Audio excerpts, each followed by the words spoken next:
Você acha que fantasia e fetiche é a mesma coisa? Você está muito enganada. E se você quer saber mais sobre esse assunto, assista o programa de hoje que está perfeito. E para assistir o programa de hoje, se você está em qualquer lugar do Brasil, é só baixar o aplicativo da RS Play. Então fica aí, pega um café para ver esse programa com a gente, porque ele está muito especial.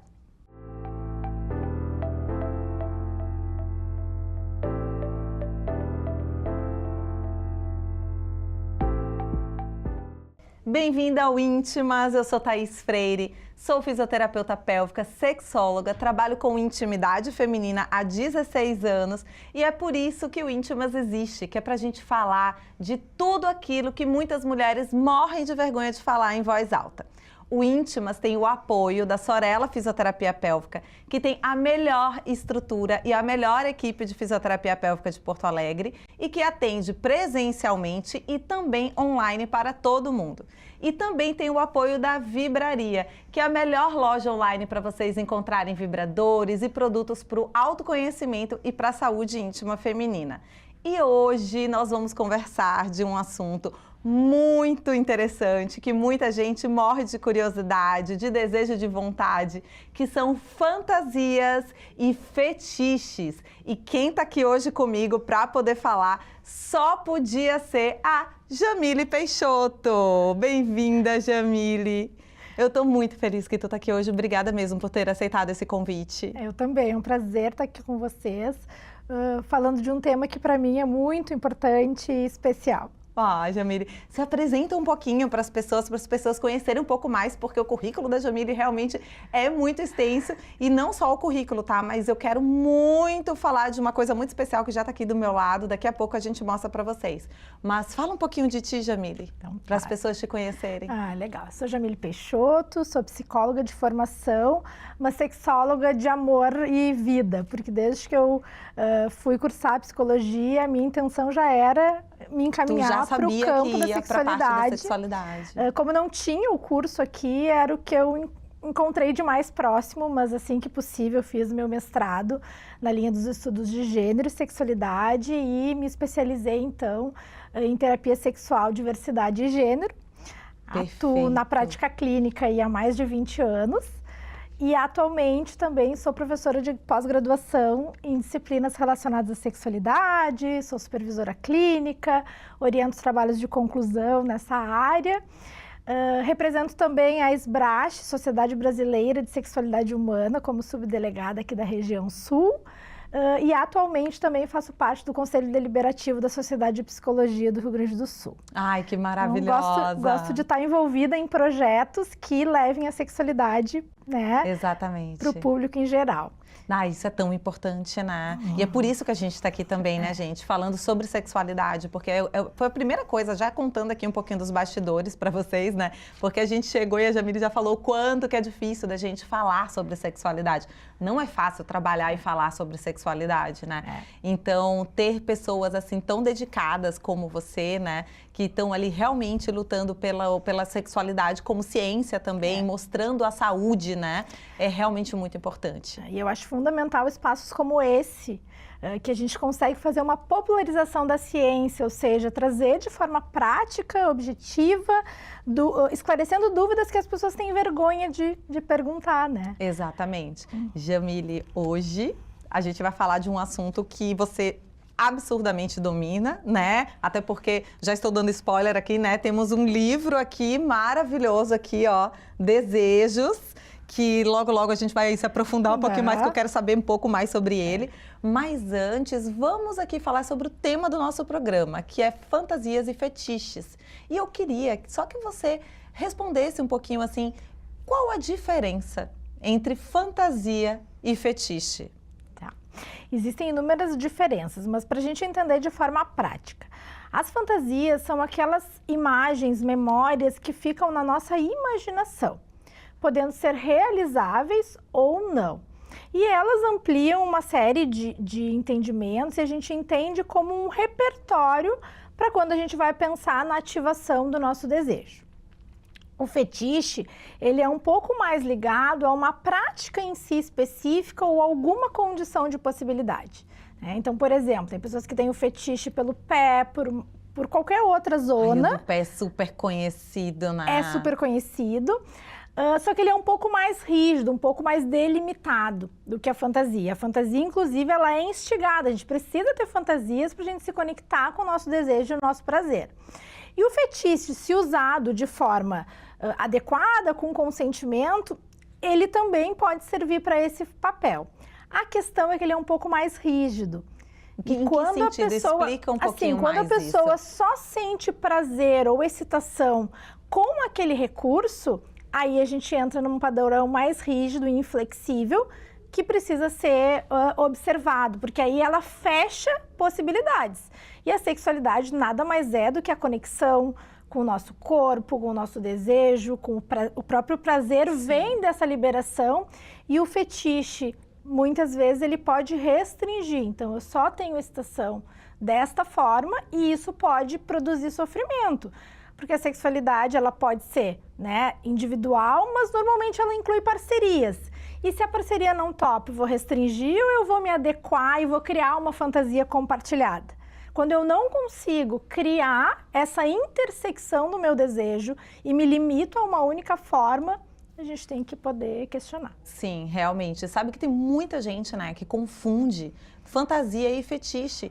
E isso que tu tá trazendo é extremamente importante, porque as pessoas acreditam que tudo que se trata de fetiches e fantasias são coisas que sempre vão ser muito boas para o indivíduo, né? Não imagina que isso possa ser limitante. Isso, e gerador de sofrimento. Exatamente. E em que momento a gente pode identificar e o que pode ser feito nesse caso? Quando a gente identifica, normalmente a pessoa tem alguma dificuldade nas relações, né? Se não tem o consentimento da parceria, diferente da fantasia, que, bom, ela é na imaginação. Então, mesmo que a parceria não realize a minha fantasia, o fato de eu expressar, de eu falar, pode contribuir com a minha excitação. E aí o fetiche não, né? Fica de uma forma, tipo, impossibilitando, limitando.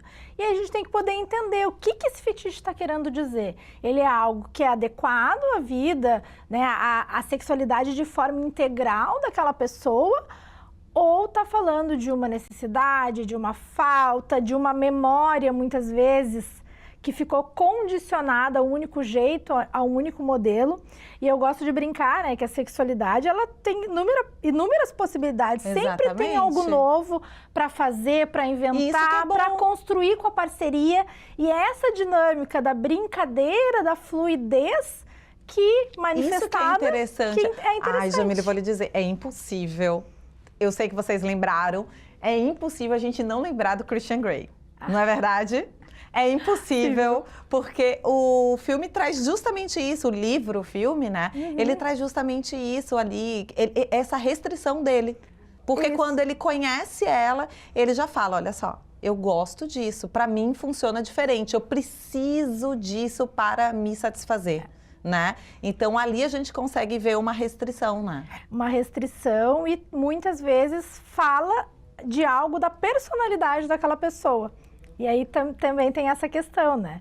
Tem muitos transtornos de personalidade que interferem na saúde sexual e que limitam essa saúde sexual. E aí a gente tem que tratar a personalidade para que essa pessoa comece a se experimentar de outras formas, de outras maneiras, se abrir para novas experimentações. Ah, isso é tão importante, né? Jamile, me diz uma coisa.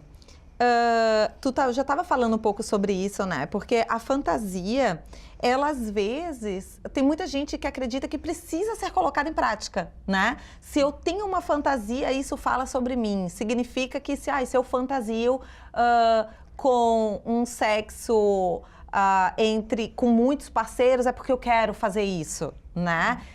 Fala um pouquinho mais sobre isso, porque eu falo tanto sobre isso com minhas gurias no consultório, né? E eu acho muito importante a gente trazer um pouco isso aqui para poder as pessoas entenderem qual a diferença, né, da fantasia que realmente é para colocar em prática, que a gente deseja colocar em prática, e aquela fantasia que pode ficar no imaginário, né? E que não diz também sobre necessariamente o que a gente quer colocar em prática. Muitas vezes ela é um componente da excitação e da construção do erotismo. E hoje, na atualidade, a gente até incentiva, né, essa ampliação de repertório com as fantasias, porque as pessoas estão tão num modo automático e rápido que perdem essa construção erótica necessária para a retroalimentação do desejo e para o prazer em si. E a gente precisa treinar, porque a gente, às vezes, de tanto conteúdo, tanta exposição às mídias, se perdeu esse lugar de criar mentalmente. Exatamente. Nossa, e eu tento... nossa, é o que, assim, ó... É algo que a gente trabalha muito no consultório, quem é minha paciente aqui sabe disso, porque realmente é muito difícil, né? As pessoas estão muito engessadas nesse sentido de receber tudo pronto, porque hoje em dia é tudo aqui no celular, ó, tudo aqui no celular. E a gente recebe tudo muito pronto e deixa de realmente criar, fantasiar como deve ser de fato, né? E não só isso, né? A gente perdeu um pouco o treino da comunicação, porque a fantasia, ela precisa ser comunicada.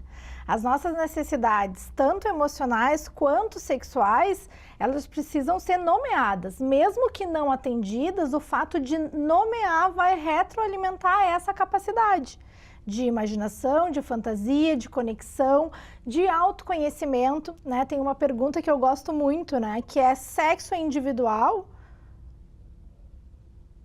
Sim. Normalmente, né, a gente fala de autoconhecimento, mas ele nunca é individual, porque eu tô sempre com alguém na fantasia. Mesmo que a prática seja individual, a construção do desejo implica em interação com outras pessoas, corpos, vontades, situações, muitas vezes lugares, né? Então, eu não posso estar naquele lugar que eu tenho uma fantasia, mas eu posso me imaginar e compartilhar essa imaginação com a minha parceria. Exatamente. Por que não ampliar? Então, acho que essa é uma questão importante, assim, a gente muitas vezes limita tudo que a gente pode construir no campo de se liberar para essa sexualidade ativa e prazerosa. E como que a gente pode fazer isso? Como que a gente pode trabalhar um pouco mais essa criatividade, assim? Eu já tô aqui de olho no teu livro, porque, né, a gente sabe que isso daqui realmente ajuda bastante. Então, fala um pouquinho mais, eu já pego o gancho e já fala um pouquinho aqui do teu livro para as pessoas também, porque realmente, assim, a literatura é algo que ajuda muito a gente, né, a ampliar o nosso repertório, a ampliar a nossa criatividade, não só a literatura, né, mas também os filmes, os vídeos, as séries, e a gente não está falando aqui de pornografia. Não, né? de forma alguma. De forma alguma, porque justamente a gente está falando sobre criar, sobre imaginar. Inclusive, a pornografia pode limitar a fantasia, porque tu te cola num modelo pronto, muitas vezes diferente do modelo da realidade, e exige algo gerando uma ansiedade de desempenho ligada a uma cena construída, montada, e não imaginada e criada. E o Desejos, ele vem com uma proposta, eu e a Anne Marques, de criar uma introdução com textos que refletem sobre determinadas temáticas para que a gente possa ir preparando esses passos para a liberação da conexão com o desejo e contos eróticos curtos. Sim. Que é para que as pessoas possam ler rápido, né? Não precisam ler um livro inteiro para saber, são contos que estão ali colocados, justamente para conectar com essa capacidade de se imaginar na cena, de se ver ali. Né, e de construir o seu erotismo a partir desse estímulo. E isso é bem interessante, porque no consultório tem essas perguntas, né? Ah, que livro tu me indica? Filme? Como é algo muito particular e subjetivo... né? Muito vai depender particular. Do sentido eu de cada um. falo igual música. Tem gente que gosta de um estilo musical, tem gente que gosta de outro. Então, na verdade, normalmente a gente vai experimentando algumas coisas até entender o que se identifica, né? E não só isso, né? Com a correria que a gente tem no dia a dia, às vezes a gente não vai ter tempo de ler um livro de romance que vá trazer cenas de sexo. Exatamente. Por isso a ideia do desejo, trazer reflexão e a ilustração através do conto para que as pessoas possam se conectar com a sua imaginação. Ai, perfeito. Sabe que eu sou apaixonada por conto erótico. Eu acho, assim, incrível tanto para quem está lendo quanto para quem está escrevendo. Quem nunca tentou escrever um conto erótico não sabe o quanto que é difícil. escrever um conto erótico, né?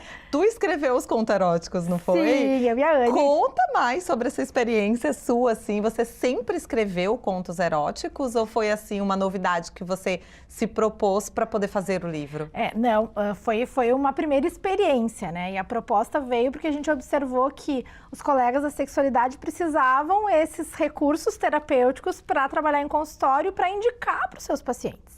Para suas pacientes ou para os casais em atendimento. E aí eu acho que o exercício é muito esse, né? Deixar vir à tona a imaginação, poder costurar isso com reflexão e com o embasamento da nossa experiência clínica. Então ele vem muito nessa junção, né? Da prática clínica com a criatividade e a imaginação. E o que são, né, os recursos terapêuticos, se não ideias que vão, através da criatividade, sendo costuradas para que faça sentido para as pessoas. Exatamente, eu adorei esse recurso. Quem conhece a Sorella sabe que a gente tem uma mini biblioteca lá, né? Lá na minha clínica. Ah, que legal. E é certo que esse livro estará lá. Então, com certeza, quem for na Sorella vai ter acesso a esse livro, tá? Mas, de qualquer forma, a gente pode colocar também um QR Code do livro, a gente pode colocar tudo para poder as pessoas terem acesso também para poder comprar o livro. Acho que a gente tem que trabalhar muito nessa perspectiva, né? A gente ainda tem um certo tabu para falar de sexualidade. As pessoas conversam um pouco sobre o tema, então se elas conseguirem acessar o material como programa, como livro, eu também sou cofundadora do Consentir.vc, que é um canal no YouTube e um Instagram que traz essa ideia, né, de que a educação em sexualidade e se apropriar, se aproximar desses temas vai facilitar o engajamento das pessoas com o seu próprio prazer. Exatamente. É essa a proposta. Essa é a proposta. Essa é a proposta, exatamente. Jamile, te fazer outra pergunta. Quando a pessoa sente vergonha ou culpa pelas próprias fantasias, qual costuma ser o caminho mais saudável para poder lidar com isso? A gente precisa abrir um espaço de escuta e acolhimento. É prescindível que essas pessoas busquem ajuda especializada, porque normalmente essas restrições, como a vergonha, a culpa, elas são fruto de uma educação sexual empobrecida ou da não existência, porque educação e sexualidade ainda... Exatamente. Né, tem gente que acha que a educação sexual é mais quando restringe, né? Mas não, se não existe educação sexual, se não é falado sobre isso, também é uma forma de restringir o indivíduo a explorar a sua sexualidade, né? Com certeza. E a gente tem um impacto ainda muito grande relacionado às imposições da cultura, que ditam algumas regras e que impedem, né, pessoas de se conectarem com o seu prazer. Além disso, também as crenças, né, sejam religiosas, sejam familiares, da forma como foi lidado com o sexo, também vão determinar essas emoções desagradáveis e muitas vezes até uma repulsa, porque parece que ainda é algo feio, algo né, que está fora e não que está dentro, conectado conosco. Exatamente. É um desafio muito grande, né? Um desafio muito grande. Porque a sexualidade é uma pulsão muito natural. E, de repente, você está fantasiando com alguma coisa, se culpando por causa disso, né? É realmente algo muito delicado e que precisa, e que tem muita gente para poder ajudar, né? As pessoas estudam sobre isso justamente para poder ajudar nesses casos, né? E estamos aqui por causa disso. E se a gente pensar nas interações... se a gente não está bem com a gente, vai limitar o nosso convívio, o nosso vínculo, a capacidade de a gente poder expressar, nomear. Quantas pessoas não conseguem sequer identificar quais são os seus desejos, que dirá nomear para a parceria, para que a parceria conheça, porque é aquela história, né? Não existe leitura mental, não tem como eu adivinhar a fantasia do outro. Exatamente. Tem gente que morre de vergonha de ser julgado e aí não rejeitado. consegue, né? Como que faz para comunicar uma fantasia sexual? Eu entendo que o medo da rejeição e do abandono se ativa e a pessoa retrai. Sim. E a comunicação, ela tem que ser assertiva, ela tem que ser simples, respeitando os limites e o consentimento da parceria, mas podendo trazer, né? Tem alguma dica para esse momento? Eu acho que é soltar o verbo, assim, e poder não ter medo, né, do que o outro vai pensar, se livrar dos julgamentos. A gente tem muitos preconceitos internalizados que fazem com que daqui a pouco outra pessoa vai achar super interessante e eu tô ali com medo. Exatamente, a gente não sabe, né? A gente está fazendo um pré-julgamento de que o outro vai achar ruim, mas de repente a pessoa pode achar o máximo. Pode ser narrando uma cena, pode ser trazendo uma coisa que viu, algo que sentiu. Às vezes a gente dispara sensações por todos os órgãos do sentido. Então, às vezes, ir nomeando isso para a parceria vai conectando e mais do que isso, vai criando uma habilidade e daqui a pouco eles estarem construindo uma história compartilhada. Exatamente. Essa tua fantasia para mim não cabe. Ok, mas vamos tentar assim, vamos fazer diferente. Vamos adaptar. Sempre Sabe tem que algo isso novo me a ser lembra? aprendido. Isso me lembra, já aconteceu algumas vezes, né? De paciente que chega e fala que sempre tive o desejo, a fantasia de fazer homenagem. Mas também tinha um pouco de receio de colocar em prática. Ou então o parceiro não quer, né? Alguma coisa assim. E daí, então, resolveram o quê? Comprar um vibrador e botar um nome no vibrador. Por que não, né? Por que não? E aí criar essa fantasia a partir daquilo ali, né? Nomear e criar ali uma história. Isso é uma forma de você também vivenciar a sua fantasia, né? De uma forma segura. E acreditar que todos nós temos esse direito e esse acesso ao prazer. Quem limita somos nós mesmos. Exatamente. Nós mesmos que criamos esses muros. Exatamente. Jamile, te contar uma coisa. A gente tem um quadro aqui no programa que a gente vai começar agora que chama Minha Amiga Quer Saber.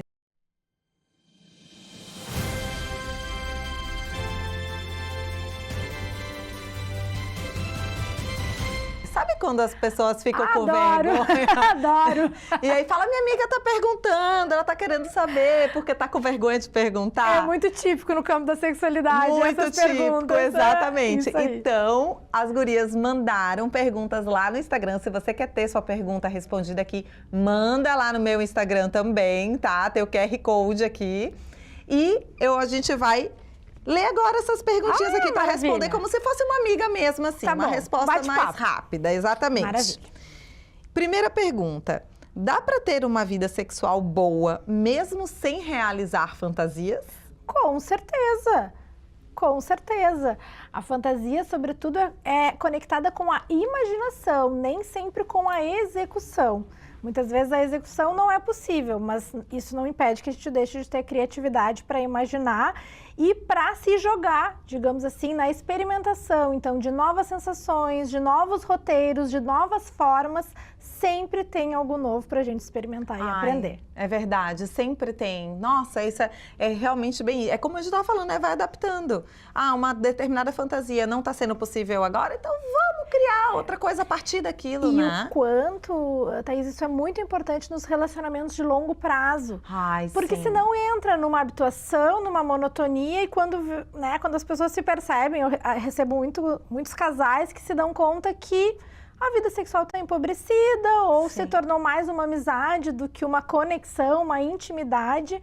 E essa criação, compartilhar essas fantasias é uma forma, é um antídoto, digamos assim, né? Contra essa habituação e essa monotonia que pode acontecer nas relações. A famosa coreografia, né? Que a gente já entra no sexo sabendo tudo que vai acontecer, né? Já, vai acontecer isso, aí ele vai me colocar nessa posição, vamos fazer isso, vai acontecer isso e foi. Começa a ficar sem graça. Exatamente, começa a ficar muito monótono mesmo.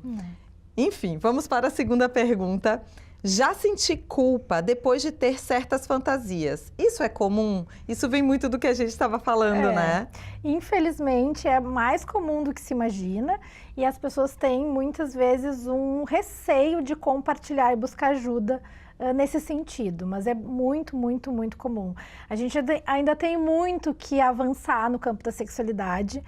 Ainda é algo que precisamos muita força-tarefa e trabalho de desmistificar esse lugar. Porque a sexualidade, ela faz parte da vida, ela é de todos, todas. Com certeza, com certeza. Terceira pergunta. Como dizer não sem parecer que eu estou travada ou sem graça? Não ficar com medo de o limite é muito importante, né? Toda relação, ela é construída de afeto e limites. Então, eu posso colocar esse limite dizendo não de forma afetiva, cuidadosa, carinhosa, muitas vezes pensando em uma proposição que para mim funcione, porque fazer algo só para agradar a parceria vai anulando a sua própria vontade, desconectando essa capacidade de imaginação e criatividade. Exatamente, exatamente. Eu falo que tem coisas na vida que são filtros, né? A gente precisa comunicar e colocar limites para poder entender também com quem que a gente está lidando, como lidar com essa situação, né? Como é a gente estar numa relação que a gente sabe que a gente não pode botar um limite, né? A gente quer construir relações saudáveis. Muitas práticas que são guiadas por um senso de, né, parece que eu devo. Não, a gente tem que se conectar com eu quero. O que que eu quero? Exatamente. O que que pulsa algo diferente em mim? O que que me instiga a me movimentar na direção? Exatamente. Né, do desejo. É verdade. Jamile, a gente vai agora para uma pergunta que é muito especial, que já não faz mais parte do quadro, né? Que é a pergunta que encerra o nosso programa. É uma pergunta muito especial, porque eu gosto muito de fazer essa pergunta para todo mundo que passa por aqui, né? Que é o que deu nome ao programa, né? O que faz você se sentir íntima? Acho que é estar conectada comigo, poder escutar os meus anseios, minhas vontades, a minha capacidade de criação. O movimento é algo que faz eu me sentir íntima. Poder estar em movimento, poder se jogar e viver as coisas com uma intensidade e podendo estar no momento presente, curtir. Porque isso é algo que a gente também precisa reaprender, né? Estar aqui agora, se conectar com o que a gente está sentindo no momento e se liberar, não ter medo, né, do que a gente vai sentir, do que o corpo vai falar, poder traduzir esses anseios do corpo, colocar eles em palavra e vivenciar momentos de prazer, acho que é um exemplo de se sentir não só íntima, mas conectada com o que é mais precioso, que é com a nossa, né, o nosso desejo, a nossa... É verdade, a nossa essência. Isso eu acho outra coisa importante, assim, muitas pessoas têm receio, têm medo de serem julgadas. E o que mais funciona na vida é a gente acreditar e confiar na nossa própria essência. É verdade, não tem nada mais íntimo do que a gente ser a gente mesma. Autênticos, né? Exatamente. Jamile, muito, muito, muito, muito obrigada. Eu estou muito honrada de te ter aqui hoje. Eu gostaria que você passasse aqui para as nossas telespectadoras, né, as suas redes, para quem quer te encontrar, onde que te encontra. Ai, maravilha, muito bom estar aqui contigo, uma conversa super fluida, necessária, muito legal. Então tem as minhas redes, tem o Instagram, que é Jamile Peixoto Pereira, e esse projeto novo aí que está sendo criado e produzido com muito carinho, com esse objetivo de levar conhecimento para a população, junto com a minha colega Milene, consentir.vc. Perfeito. A gente vai deixar aqui o QR Code, tudo certinho, tá? Para poder vocês conhecerem nas legendas. Podem procurar aqui, com certeza vai valer a pena. Muito obrigada, Jamile. Espero vocês lá nas redes e também dúvidas, perguntas, me coloco à disposição para quem tiver. Obrigada. E, gurias, muito, muito, muito obrigada por estarem aqui até agora com a gente assistindo esse programa. Lembrando que nós temos o apoio da Sorella Fisioterapia Pélvica, que tem a melhor equipe, a melhor estrutura de fisioterapia pélvica da cidade de Porto Alegre e que atende online também. E também temos o apoio da Vibraria, que é a melhor loja online para vocês comprarem seus vibradores e produtos de intimidade feminina. E semana que vem estamos aqui novamente porque intimidade não nasce pronta, intimidade se constrói.